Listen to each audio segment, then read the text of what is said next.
दोस्तों नमस्कार। मैं राजेश रमन। आज हम लोग चर्चा करेंगे राजा राम मोहन राय के बारे में। हर क्लास की शुरुआत में एक शायरी होती है। आज एक नया सेटअप मैं कर रहा हूँ, अब वीडियो बनाऊंगा तो उसमें भी एक शायरी ज़रूर कोशिश करूँगा डालने की, सुनाने की आपको। चाय की तासीर है मोहब्बत, चाय की तासीर है मोहब्बत, हड़बड़ी में जला देगी और चुस्कियों में मज़ा देगी, तो संभल के। खैर आगे बढ़ते हैं। राजा राम मोहन राय, नाम सुन के लगता होगा किस व्यक्ति के बारे में हम चर्चा कर रहे हैं। आज से करीब 250 साल पहले, 250 साल, 2.5 साल नहीं, 250 साल, करीब 1772, 22 मई 1772 ईस्वी को बंगाल में राजा राम मोहन राय का जन्म होता है।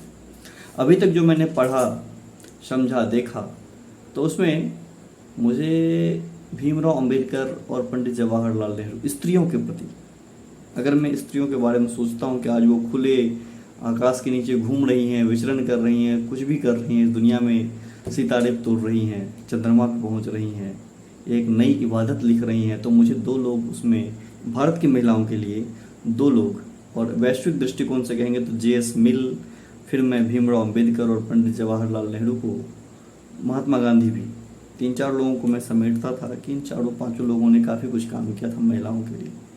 लेकिन अब जब राजा राम मोहन राय को मैं अच्छे से पढ़ा हूँ तो मुझे लग रहा है कि गॉडफादर तो कोई और है, जो बहुत पहले ये बात लिख के चला गया, बहुत पहले इस पे काम करके चला गया। और है भी क्यों नहीं, सती प्रथा जैसी कुप्रथा को समाप्त कराने की जिम्मेदारी अगर किसी ने ली थी तो वो राजा राम मोहन राय ने। आज उन्हीं के बारे में हम चर्चा करने वाले हैं कि राजा राम मोहन राय राजनीति विज्ञान के विद्यार्थियों के लिए विशेष रूप से महत्वपूर्ण है।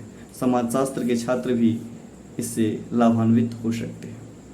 तो राजा राम मोहन राय का जन्म होता है, मैं कुछ नहीं, मैं भी नोट्स के हिसाब से ही अपना नोट्स बनाता हूँ और उसी के अकॉर्डिंग आपको बता रहा हूँ। मैं कोई सर्वज्ञाता नहीं हूँ, मैं भी पढ़ता हूँ और फिर आपको बताता हूँ। कुछ नई जानकारी आपको अच्छी लगी तो अच्छी बात है, नहीं तो और अच्छी बात है, मन का हो तो अच्छा, ना हो तो और भी अच्छा।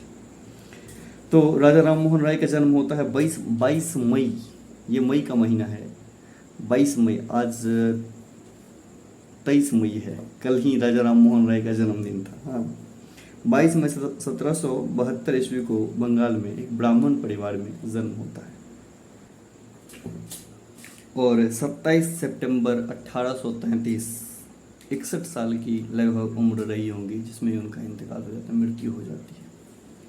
तो इनके जीवन की क्या क्या उपलब्धियां थी, क्या कुछ कुछ महत्वपूर्ण चीज़ें जो खास करके विशेष रूप से परीक्षाओं में पूछी जाती है या फिर हमें जानकारी होनी चाहिए, तो मैंने एक जगह पे लिखा है और मैं वही आपको सुना रहा हूँ। अभी हमारा वीडियो का फॉर्मेटिंग यही रहेगा, बाद के समय में हम चेंज करेंगे, कोशिश करेंगे कुछ और नए तरीके से चीज़ों पर काम किया जाए।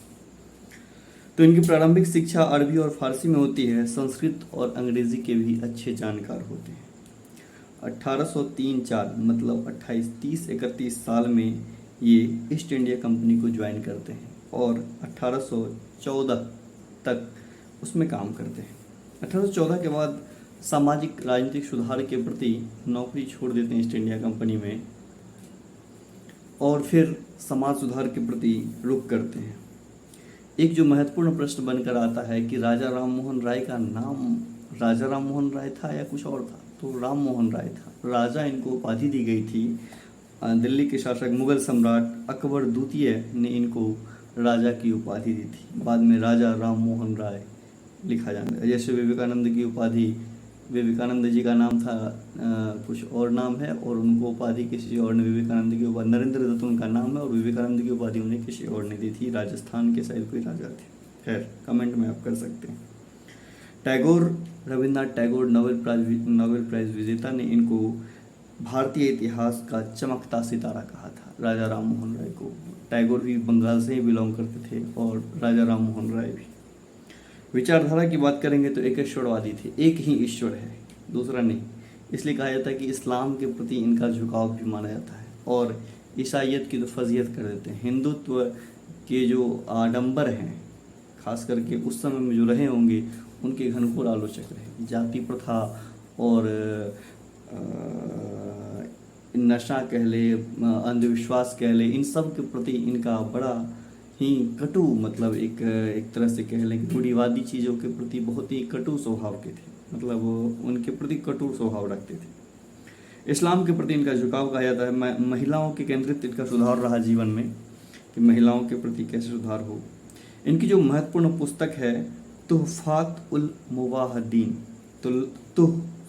तुहफात उल मुवाहिदीन, देवताओं को एक उपहार, जिसका अर्थ होता है 1803 में इन्होंने हिंदुओं के अंधविश्वास को, भ्रष्ट प्रथा को उजागर करने की कोशिश की इसी पुस्तक के माध्यम से। फिर से नाम बता रहा हूँ, तुहफात उल मुवाहिदीन, नाम याद रहेगा ऐसे अगर आप एक दो बार पढ़ेंगे तो।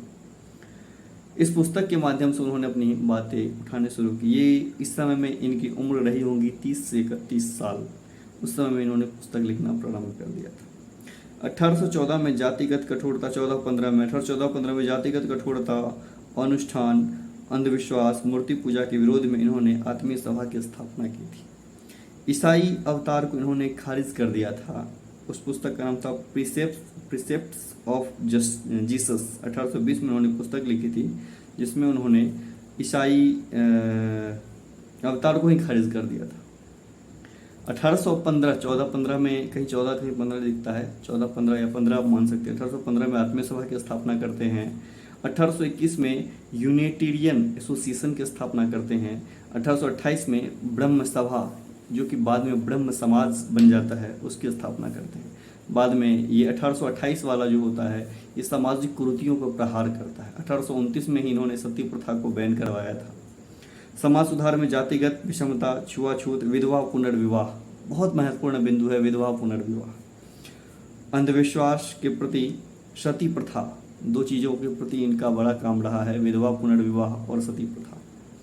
महिलाओं को संपत्ति के अधिकार की मांग, आज से 250 साल पहले भारतीय संविधान आज प्रावधान करे, 2004-05 में शायद महिलाओं को संपत्ति के अधिकार की बात की जाने लगी या फिर दिया गया कुछ अधिकार, मुझे पूरा उसके बारे में जानकारी नहीं है, लेकिन आज से 250 साल पहले महिलाओं को संपत्ति के अधिकार की बात राजा राम मोहन राय कर रहे थे। इन्होंने जो ब्रह्म समाज की स्थापना की थी 1828 में, उसमें क्या था? ब्रह्म समाज मतलब ब्रह्म, हम कहते हैं कि हम सब ब्रह्म हैं, हम ब्रह्मास्मि।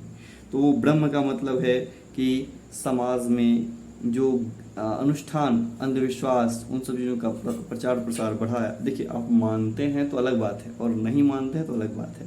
तो अगर मान रहे हैं तो दिल पे ना ले कि आपके मतलब भक्ति भावना प्रश्न उठाया जा रहा है, और ना मानते हो तो आप ये मत सोचिए कि आपकी प्रशंसा हो रही है। मानना और ना मानने से चीज़ें अलग अलग होने लगती है। खैर, वो उस पर कभी हम बाद में बात करेंगे। तो ब्रह्म समाज में पुरोहिती, मतलब पुरोहित जो आते हैं पंडित और पूजा कराते हैं, और अनुष्ठान, बलि प्रथा दिया जाता है बहुत जगहों पे। अभी जैसे मैं छत्तीसगढ़ में हूँ और यहाँ पे सुन रहा हूँ कि बस्तर में जो भगवती है वहाँ पे उनको बलि चढ़ाया जाता है। कई सारे लोग मुझे मिले भी जो अपनी कहानियाँ बताते हैं कि उन्होंने कुछ मांग रखी, मतलब मुझे ऐसी कुछ प्रॉब्लम है, वो ठीक हो जाए तो मैं बलि दूंगा, और वो बलि दिए और वो ठीक हुए। मतलब अब क्या ही कहा जाए, बहुत सारी बातें हैं। तो पुरोहिती अनुष्ठान, बलि प्रथा आदि का विरोध के रूप में इन्होंने ब्रह्म समाज को आगे बढ़ाया।